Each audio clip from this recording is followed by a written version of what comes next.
You're listening to Strange by Nature, your guide to the strange, weird, unbelievable, and improbable wonders of the natural world.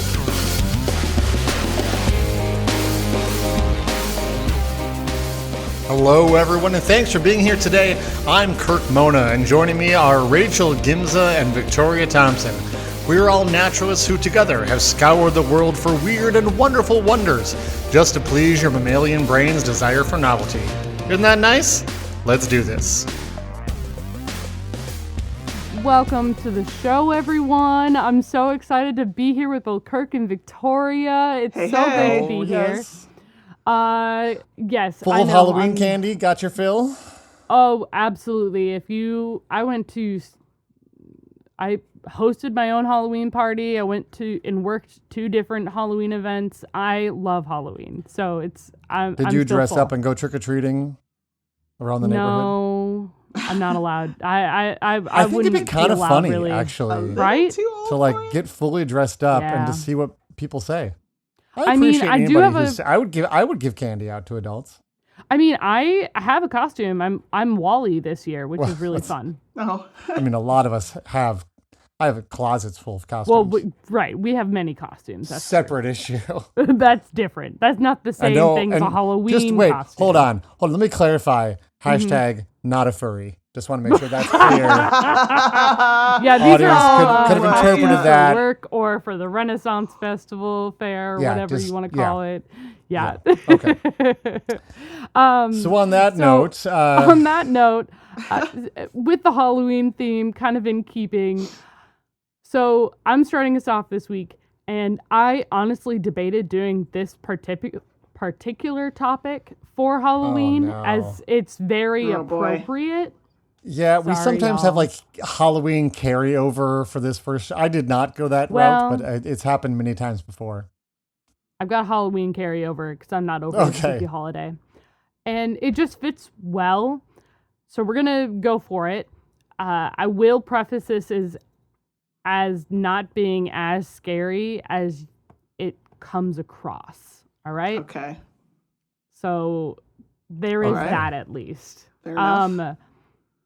So my topic this week is a creature feature. It is Vampiroteuthis Infernalis. Oh boy, that sounds ominous. That is quite a scientific name. Infernal Isn't vampire tooth? Ooh, you're not far off. It literally translates to vampire squid from hell. Oh, I guess it would be like Vampirodontus or something if it were vampire tooth. Yeah. Yeah. Awesome. Okay. Vampire squid from hell. I'm on board. I'm here for it. Wow. Also just known as vampire squid. Now I can already see the episode title. Now, down in the Twilight Zone, also known as the Mesopelagic, in the tropical and temperate oceans, about anywhere from 600 to 900 meters down deep, or 2,000 to 3,000 feet deep. That's deep. It's very deep. It actually is known as the oxygen pore zone. But that's still in the Twilight Zone? There's still some sunlight that filters down there? Very little, but there's some. Almost, essentially none. It's getting real close. Yeah. Now, this is where the vampire squid lives. Now, here's the thing. Wait, the vampires are in Twilight. Is that what you're saying? Yeah. I just want to clarify that. Okay. Yeah, the vampires are in the Twilight Zone even. Okay. So here's the thing, is the vampire squid has a history of being misclassified because Okay. it is a cephalopod, but it is not a squid. I would hope so. Oh, it's one of these things where we call it what it's not. Yeah. Gotcha. When scientists first found this animal, they actually thought it was a type of octopus because, to describe it a little bit, is it looks very similar to a squid, and it has all the tentacles that it should. It has 2 fins on either side of its mantle where its head is. But those tentacles that they have are all connected by a thin thin skin. Okay? Like a membrane. So it is quite literally a membrane that is connecting all of the legs, the tentacles together. Okay. Oh, So okay, yeah. it's not a squid. It's actually the last known member of a group of cephalopods that we don't know much about because it's kind of hard to know. We don't know a ton about vampire squids in the first place, but it has been determined that it is the last remaining member of the species or of the group. So that's probably because like soft-bodied animals don't fossilize well. No, they do not. Yeah. No. Makes things a little tough. Now, this little guy, part of the reason why it's probably called a vampire squid is it is a rusty red color. But it can also be, depending on where in the world you're finding the vampire squid, it can also be black. Oh. Black and red. Like Dracula. Yeah. Black or like a rusty red. It's quite interesting, actually. So it doesn't suck your blood or anything of other animals. That's so disappointing. I know. The thing about a squid, blood-sucking squid sounds terrifying. It does, but just wraps around you. Oh, God. Well, there's probably a reason why they thought it would suck blood, but I'll get into it in a second. Okay. So the vampire squid, what it does is it actually is a detritivore. When you're living in the oxygen poor zone of the ocean, there's not necessarily a lot of fresh prey just around you. And you get a lot of detritus and things just filtering down from other levels. Sure. Other dead things. They also just don't run into anything very often within that zone. So because of all of that, it just eats what it can find. And a lot of the time what they'll do is they have these two special limbs, and those limbs are covered in a mucous membrane. Oh. Yum. And what they'll do that, and they're covered in this mucous membrane, and whatever like they catch, be it zooplankton, be it like bits of dead flesh or anything like that, Yum. it will pull it back into its mouth and just slurp it up. Real tasty. It's basically. Did you ever? I don't know if you'd ever remember. You know what wacky wall crawlers are? This ring a bell? What? Victoria, do you remember those? Are those like the squishy things, and you kind of fling them against the wall, and then they... Yeah. Like, you used to get them like cereal boxes and stuff. It was like a little squid or octopus, and it was like sticky, and you'd chuck it at the wall, and it would like slowly kind of walk down the wall. Oh, and that's kind of what I'm picturing. Until they picked up enough dust out of your house, they wouldn't work, and you had to wash them, and then they work again. It kind of is that way because they're these the arms that they're using, they're very thin filaments in this mucus, and it's just collecting all this marine snow. It scrapes it off, and Did you refer to it as marine snow? Yes, that is what it's called, actually, as it's coming down. Gross. I thought this was common knowledge. I'm so sorry. Marine snow is fantastic. when detritus from high, like closer to the sun levels in the ocean, when it falls further down into the ocean floor, just bits and pieces. They call it marine snow. Love it. I thought this was common knowledge. Sorry. I've definitely heard it before, but I did not remember that. So whoa. Great. Okay. But what they'll do is they're scraping those food particles off along the way, and they're kind of like the suckers within the arms, because not the arms, it's these thin filaments. They like envelop the food particles and create like a dumpling of marine snow and mucus. And then eaten. Oh, what a way to describe it, Rachel. That is really special. Boy. Thank you. I can't take credit for that. That is actually from how Monterey Bay Aquarium describes it, Dumpling. which is phenomenal. Believable. Yeah. I mean, yeah. So, but like, why, right? Why would I even, other than all of that, which is on its own pretty unique, why would I care about this squid, right? Why would I bring this? Now, this squid is not able to change color like most octopus and squid are able to. So, and they also don't really have squid ink to be able to, like, squirt out in a defense mechanism. Yeah, I would imagine if it's really not useful at that depth. Dark, yeah, it wouldn't be so useful anyway. Yeah.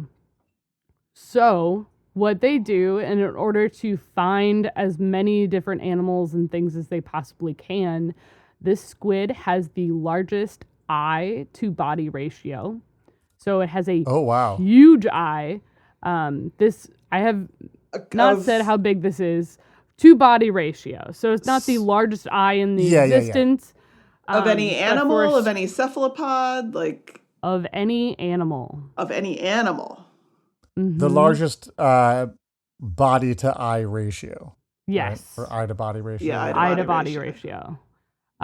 Which is pretty amazing. They're about a foot long. That's about as big as they get. So, and their eye is pretty large, and because of that, this squid uses bioluminescence to help find food as well as to help communicate with other vampire squid.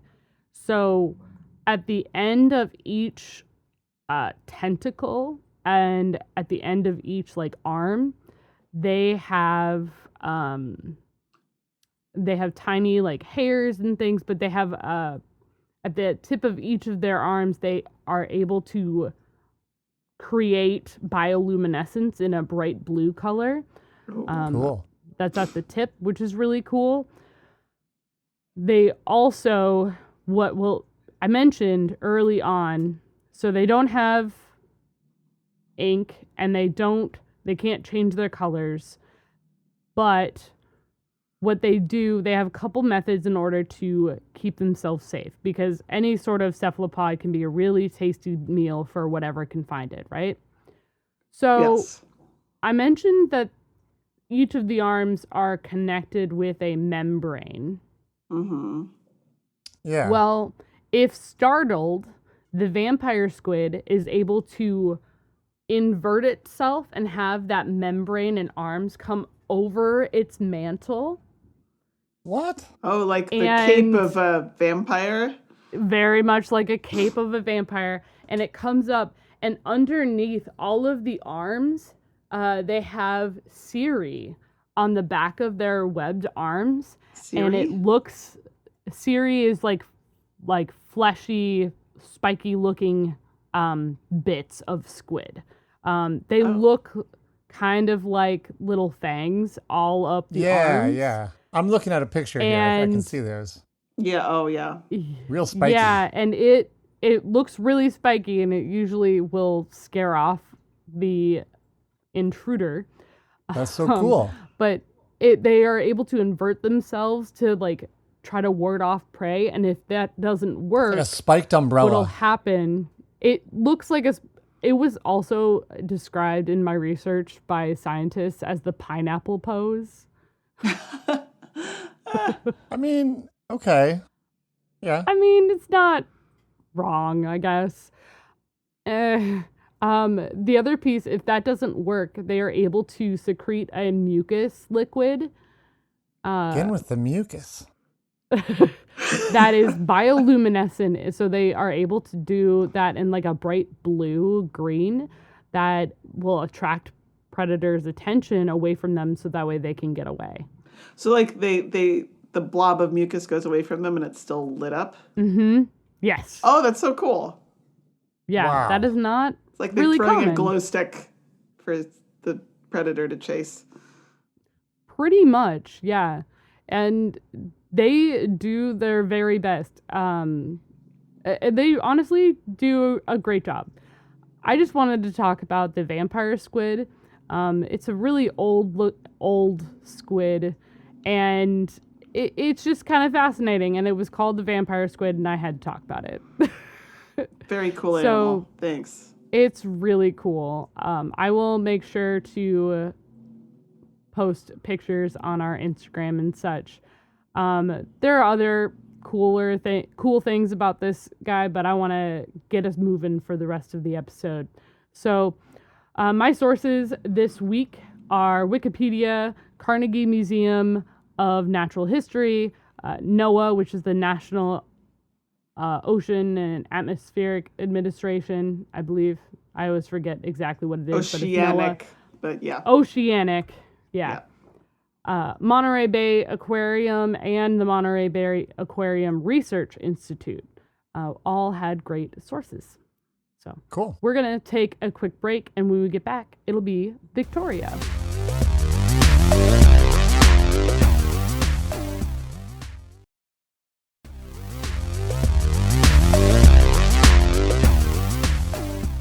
Hey, we're back. Today, I am going to talk about the deadliest body of water in the world. What? Oh, I feel like we've talked about a number of deadly bodies of water on this show. There's so many out there. We have. One that's near and dear to my heart. I used to live by one that was like decently deadly. It was great. Oh, yeah? Not the deadly part, Superior. but like Lake Superior, yeah. Sure. Yeah. I mean, any large body of water can be hazardous from a storm perspective, but we have talked about a number of sort of unusually, weirdly deadly bodies of water on the show. There was the Lake Nyos disaster that I talked about in Cameroon. And I remember that. Yes. Other similar eruptions that could happen in the future. Also, I talked about the Drake Passage near Antarctica. Very stormy area of the Southern Ocean. There are places that are dangerous because they're popular scuba diving spots, but they have like tricky currents or they're easy to get trapped in because there's caves underwater, stuff like that. The Great Blue Hole in Belize is one of these. I'm sure you've seen pictures of this. Oh, yeah. Yeah. It looks like a great blue hole. Yes. It looks beautiful. It looks gorgeous. Catch me nowhere. Like, I will look at it. I might dip my toes in. I'm not going in. Absolutely not. That looks terrifying. Right. There are also waters that are dangerous because of chemicals or heat, like Yellowstone Hot Springs. There's a river in Spain called the Rio Tinto, which is so acidic from mine runoff that it's almost lifeless. There's a lake in Russia, Lake Karachay, which it was a dumping ground for Soviet radioactive waste. So, that one's not so healthy either. Oh, good. All of those are dangerous. But the place I'm talking about today is so dangerous that, as far as we know, no one who has entered its waters has emerged alive. What? Whoa. Oh, no. Yeah. Okay. Oh, no. So today I'm taking you to this land well known for natural hazards, England. Just kidding. England is probably one of the safest countries to be outside in. Yeah, it wasn't. Not where I thought we were going to be going. Gotta be honest. No. If you had asked me, that would not have been high on my list. Yeah, it's not considered a very deadly place. It has a mild climate, only one species of venomous snake, the adder, which is not even really very deadly. There used to be wolves and brown bears that lived there, but they have been extirpated for centuries. And as long as you're not eating unknown plants, because there are poisonous plants everywhere, probably the most dangerous plant is the stinging nettle, which gives you a prickly rash for a few hours. Meh. Sure. You're fine. I was not kidding. So this body of water I'm talking about actually is in England. It's in the beautiful Yorkshire Dales in the north of England. I am going to send you a picture here. Just Hang on. Not like full of bodies, is it? Well, who could tell? Yeah. Oh God. Okay. It might be full of bodies. All right, I sent you a picture. Take a look. Well, this looks lovely. Yeah. It looks It like looks a like a pleasant lovely little stream. little stream. Mossy yeah. banks. Yeah, like rocky, looks I would mossy totally go banks. wading in there or something. Idyllic. I can't really tell the scale on this. Like, if these rocks are 100 feet high. No. It's these only rocks are about 100 feet high or like a foot high. here. It's probably like 6 to 8 feet across, so like a couple meters across, maybe. Okay. All right. Just a little tiny You creek. look it's a nice little idyllic stream. Looks Yeah, like something very that'll idyllic. come right out of a storybook. You could even Yeah. jump across it, maybe. Right? Wow. Well, then I don't see any sign of danger here. Let's go for I a swim. debated this topic once, Victoria, so Yeah. I know where you're going with this. Rachel knows about it. Okay, so this deadly body of water is called the Strid. It is only a small segment of a larger river, the River Wharfe, which runs for about 100 kilometers southeast through the Yorkshire Dales before it joins the River Ouse and eventually flows into the North Sea.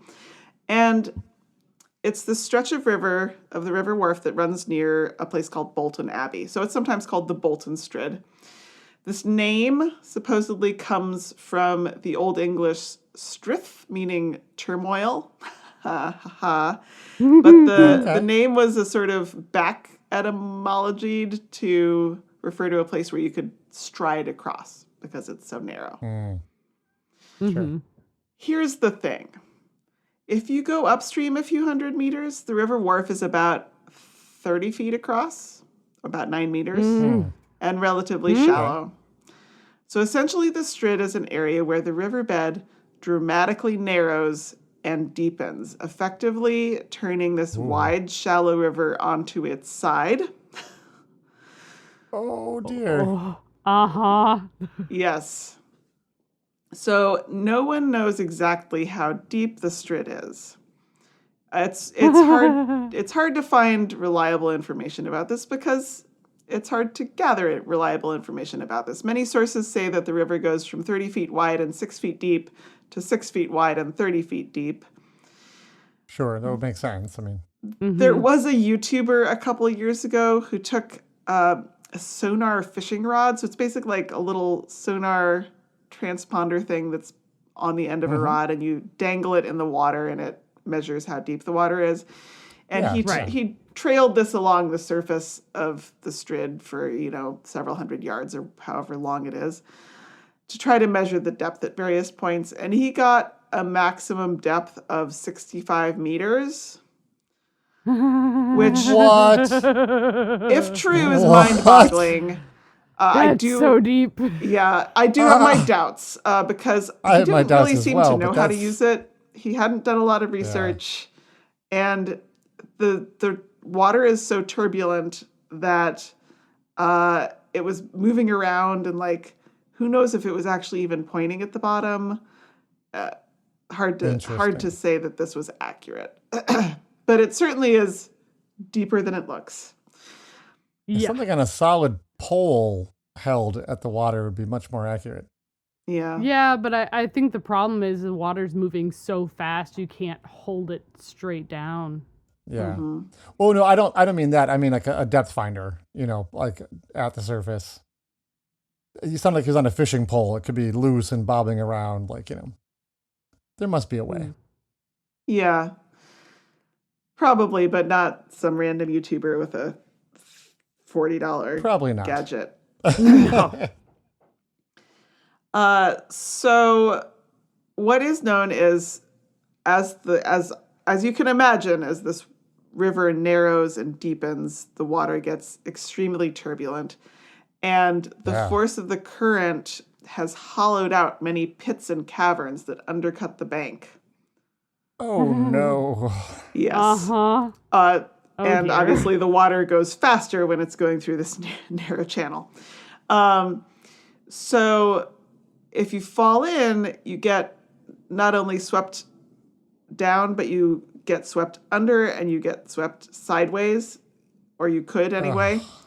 And you might not come out for a very long time because there's all kinds of stuff down there that is unfathomed, literally. So there's no official record of number of deaths. Here's the thing. We don't really know that much about how many people have died. In 1998, a honeymooning couple was traveling near there in August, we know they went hiking near the Strid, near Bolton Abbey, and they were not seen again until the wife's body was found 6 days later, a few miles downstream. Her husband, his body wasn't found. So remember, this was like maybe early to mid-August. Husband's body was not found until mid-October, 10 miles downstream. Yeah. Oh, no. Yeah. That's not great. Wow. There are also legends about, people who have tried to go there and have met a sad fate. But, legends are hard to verify. Certainly the waters are very treacherous and deceptively treacherous because, as you noted, it doesn't look dangerous. It looks so idyllic. It looks idyllic. It looks like a cute little stream. Looks like you could just jump across. The rocks are slippery. Don't do that. That's not great. Yeah, I saw there, as I was researching this, there were, pictures of, bloggers that had brought their children along on this trip, and their children, they weren't super close to the edge of the bank, but I'm not taking a 6-year-old anywhere near there. No. No. I've seen 6-year-olds. They're dumb. Yes. And I mean that in the nicest possible way. It's the best way, yeah. They just don't know. They're still learning and exploring the world. Yeah. Yeah, I should say, I haven't seen. I work with 6-year-olds. They have no sense of the world. You had a 6-year-old at one point. It's true. Also true. Yeah, so that's my episode this week. Just ominous, beautiful body of water.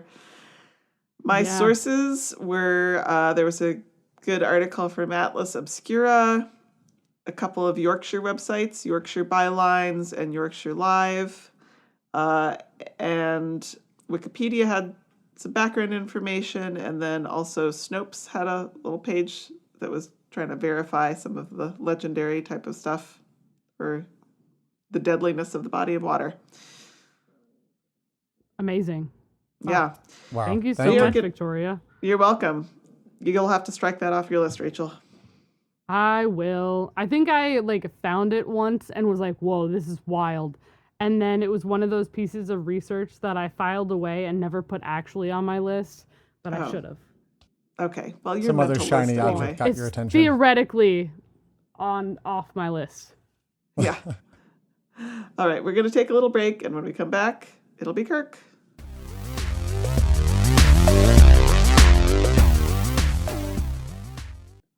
Welcome back, everyone. The three of us have all worked as naturalists in North America, so we're pretty familiar with the animals that are found here.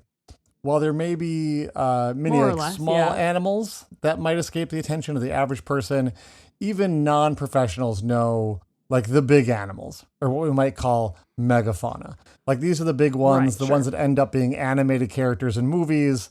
Everyone knows them. Here in North America, we have black, brown, grizzly, and polar bears, moose, wapiti or elk, caribou, wild horses, the American bison, things like that. And where we draw the line on what is or isn't a megafauna is, to be clear, a bit fuzzy. Some people actually draw the line at anything over 100 pounds. So we'd have things like humans, white-tailed deer, gray wolves, lynx, and mountain lions. While other people would say megafauna is more like things over 1,000 kilograms or 2,200 pounds. That's quite a big difference from 100 pounds. So some people consider only the very biggest of the big. Now, to be clear, I don't see any of these animals out my window on a regular basis. The most exciting thing is I saw a fox run by my house today. That was exciting. I saw know a couple Rachel. of deer today. Yeah, we see deer all the time. You used to have moose and wolves up north where you were in northern Minnesota. I've seen saw a wolf outside of my apartment window once. outstanding. Not at my house, but I've seen bison and black and brown bears, wolves, bobcats, but megafauna aren't usually walking through most of our backyards on a daily basis, but they are for some people. It kind of depends on where you live. Sure. I want you to imagine, though, that you wake up one morning, you look out your window, and you don't see the regular animals that you might expect. Instead, you see camels, elephants, lions, and giant anteaters. Where do you think you might be? Camels, lions, elephants, and giant anteaters. Egypt. Yeah. Somewhere in Africa, most likely. Okay. Possibly. Like guess. northern Africa. There used to be lions more widespread in like Asia, so That's true. could have That's been true. we could have been transported back in time to like India or someplace. Are we at a zoo? You might be on the right track. Africa seems like a really good guess. But what if you looked a bit closer at that elephant and you realize that it's really, really hairy? Uh-oh. Yeah. Have we been So- sent back in time? You have been. You are still in North America. It's just you are here during the Pleistocene. Oh. So we've gone back in time. Yay. I think it's really interesting that we have this fascination like with the age of dinosaurs and their Yeah. extinction. Okay. But we tend to ignore the much more recent extinction that went on around the world at the end of the Pleistocene. These extinctions happened at slightly different times in different continents, but essentially these extinctions at the end of the Pleistocene were all about 10,000 years ago, with some of them taking thousands of years to get completed. So really, some of this extinction event only really ended about 3,000 years ago.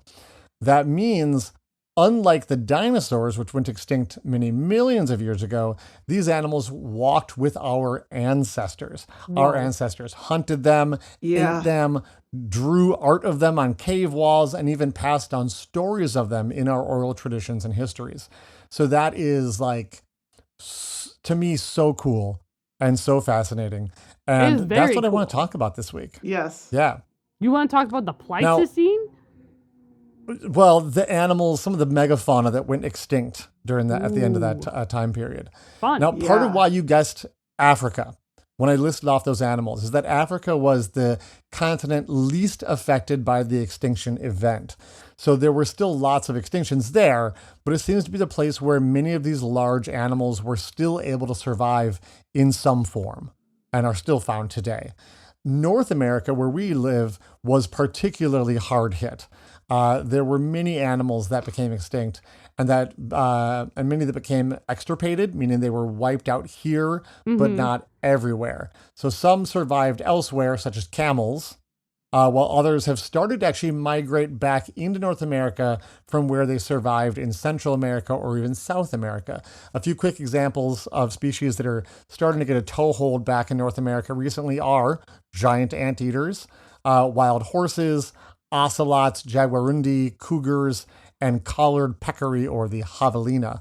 And cougars are probably the one on the list that has done the best job retaking over their former range, though, to be clear, they would still have a long way to go to really take over and be plentiful in all that range. And now, bison are an interesting example as well because it's an animal that almost went extinct in much more modern times. That was much after the Pleistocene. Right. But the Victoria former talked versions, about that once.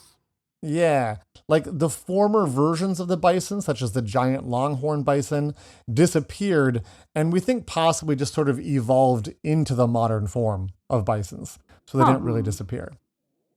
Now, I just want to paint a picture of some of what we lost. It is estimated that we lost 80% of the animals over 1,000 kilograms. Wow. Wow. In the world, not just North America. It's in the world.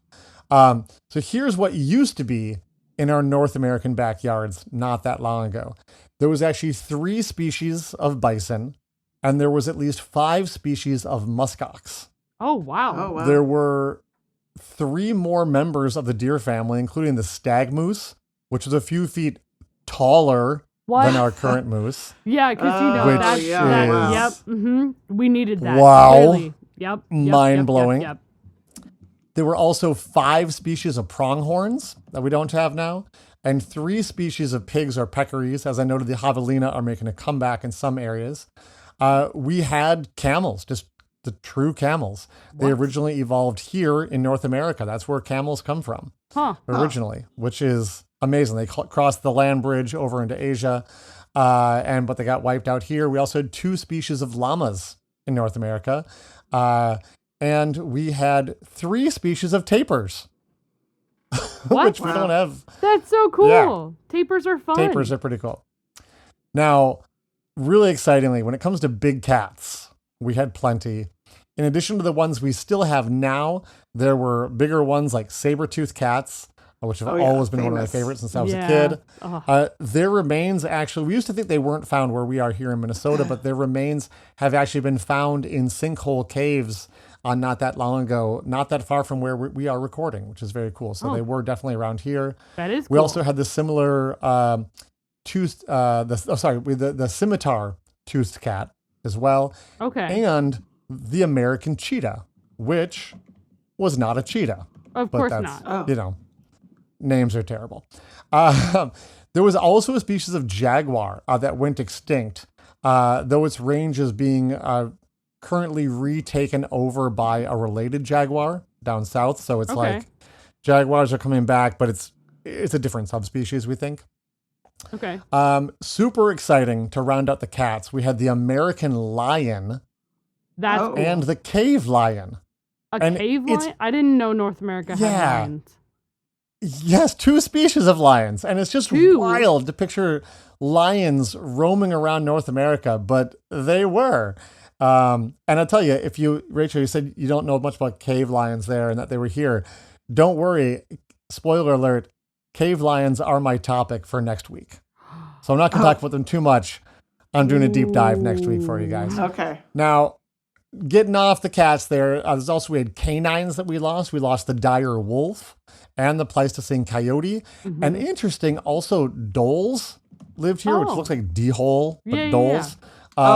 Which still exist. Exist in Southeast and Southeast Asia, but they were also in North America back during the Pleistocene. It's very cool. Now get this, we lost 5 different species of bears. What? And it's like, we already have a lot of bears in North America. We had 5 more species of bears.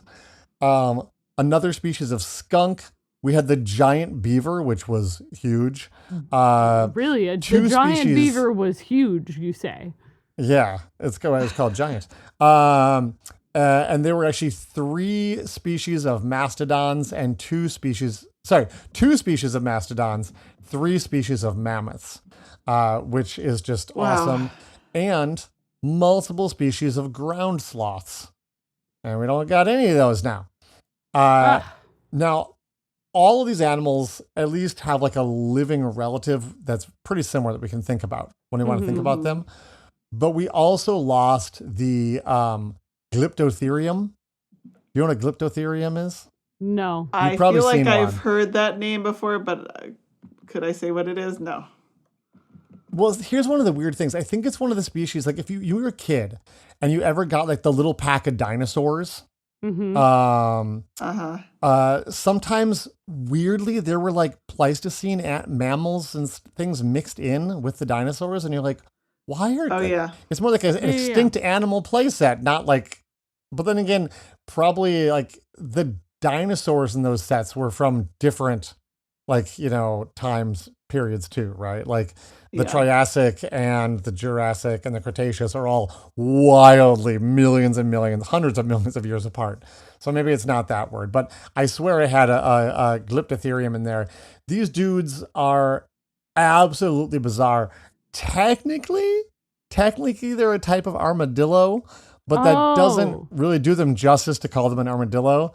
They were massive. Yeah. Oh, yeah. Yeah. Uh-huh. Big, huge, domed, armored shell.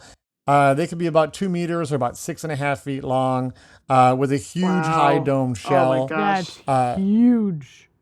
They could weigh 400 kilos, or that's over 800 pounds. For Oh those my who don't God. speak kilo. I mean, So not these really were. a megafauna, according to some people. If you want Look, to if be you find an pedantic, 800-pound we love armadillo. being pedantic on this show. Yeah, I mean, but I that's would very true. consider Some it a people would not megafauna, consider to them. be clear. I sure would would too. too. If you show me an 800-pound armadillo, oh my God. So That's megafauna. those are kind of some of the big ones. There's actually many, many smaller animals as well, all different kinds of like small like rodents and things, or some rodents that weren't even all that small. So I just wanted to kind of stick to like the really big ones. It's wild to think about what our lives would be like if all these animals and similar ones that went extinct around the world were still here. Like the world would look very different. It must have changed profoundly to wow. have such large predators and herbivores and animals that were on the landscape just completely gone now. Some of them just on the order of thousands of years ago. Like they were here with humans, right? This isn't, again, dinosaurs. This was when all of our ancestors were hanging out around the world with these animals, and they're just not here now. So that is so strange to me that it's something that wasn't all that long ago. So why are they not here? The thought is that it was basically climate change. This was at the end of the last ice age. So there was a huge amount of climate change going on. That's what drove most of these animals extinct. And then also probably some degree of human hunting, which is sort of up for debate because we can't really measure that. We do know that a lot of these animals were certainly hunted by humans. Humans certainly were expanding their range at this time because as the climate changed, it became more hospitable to humans too. And so humans are coming in and being like, look at all this food, look at these animals, and started eating them. But, probably the kind of thing where they were in decline anyways. But humans may have been sort of not helping the situation. Or maybe helping it along, if you will. But there are some arguments, people saying, well, hey, look at like bison. Like bison did not go extinct at this time. They survived, and humans were in North America at the time. So doesn't that point to humans not, being the cause? I mean, who knows, right? We don't have our time machine yet. We can't really say. So camels in North America. Yes, that's what I have for you this week. My sources were largely from Wikipedia, which is a wonderfully compiled list of creatures from around the world that went extinct at this time. And if you aren't a North American listener and you want to know like what would have been roaming around in your backyard at this time, you can check out that great article because it's got lists for every part of the world. It's very cool. Cool. Yeah, fun topic. Thanks. Thanks, Kirk. Sure. Well, hey, that's it. End of the show. We made it. We made it. You Look made at it us with go. us if Amazing. you're still All right. listening. We appreciate that. Sometimes we put little secret outtakes at the end of the show. I don't know if anyone knows true. that. Like most of the outtakes and things we save for our patrons. We really appreciate those folks who go over to patreon.com/strange by nature and support the show. Once in a while, a little something gets tacked on to the end of the show. And so I always encourage you to listen to the very end. You never know what's going to be there. Probably nothing on this one, though. Have a great night, everybody. All right, good night. Goodbye. Bye-bye. Bye.